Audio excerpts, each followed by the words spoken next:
بہر صورت حرام کمانے سے بچیں، کیونکہ رزق حرام آخرت کی بربادی کا ذریعہ اور دنیا میں بھی تباہی لاتا ہے۔ اور رزق حرام کے اندر کیا کیا شامل ہے؟ کچھ چیزیں تو وہ ہیں جو سب کو پتہ ہیں، جیسے رشوت ہے، رشوت حرام، سود حرام، چوری حرام، ڈکیتی حرام، یہ جو موبائل سنیچنگ ہے، موبائل چھین لینا، یہ حرام، کسی کے گھر پہ قبضہ، کسی کے پلاٹ پہ قبضہ، کسی کے فلیٹ پہ قبضہ، کسی کے کھیت پہ قبضہ، کسی کی چیز پہ قبضہ، سب حرام۔ تو یہ حرام کی بڑی واضح صورتیں ہیں۔ اس کے ساتھ ایک حرام کی اور صورت، وہ یہ ہے کمانے کی صورت حرام ہو، یعنی کما تو رہا ہے لیکن کمانے کی صورت حرام ہو۔ کمانے کی صورت حرام کہ ناجائز کام کی جو آمدنی ہے، جیسے گانا گانے کی آمدنی، جیسے فلم و ڈراموں کی آمدنی، وہ آمدنی حرام۔ ناجائز کام کا جو اجارہ ہوتا ہے، جو اس کی ملازمت ہوتی ہے، جو اس کا کام ہوتا ہے، وہ جائز ہی نہیں، اس کی آمدنی بھی حرام۔ یا حرام شاہ بیچنے کے اوپر کسی کی نوکری ہے، جیسے شراب بیچنے پہ کوئی نوکری کرتا ہے تو یہ بھی حرام۔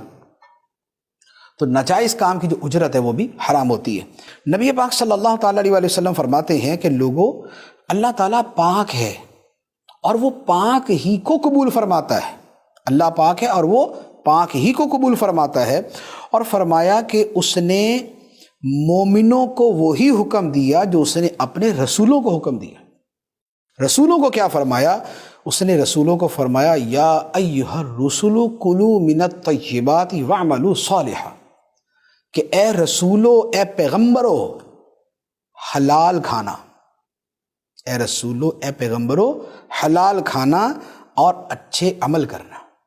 تو فرمایا کہ رسولوں سے یہ فرمایا حلال کھانا، پاکیزہ کھانا، اور یہی بات اللہ تعالیٰ نے مومنوں سے فرمائی یا ایھا الذین آمنوا کلوا من طیبات ما رزقناکم، اے ایمان والو ہمارے دیے ہوئے رزق میں سے جو پاکیزہ ہے وہی کھانا۔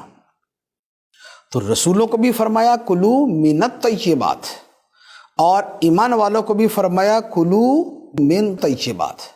تو یہ پاکیزہ جو ہے، یہ کھانا رسولوں کو بھی حکم اور اہل ایمان کو بھی حکم۔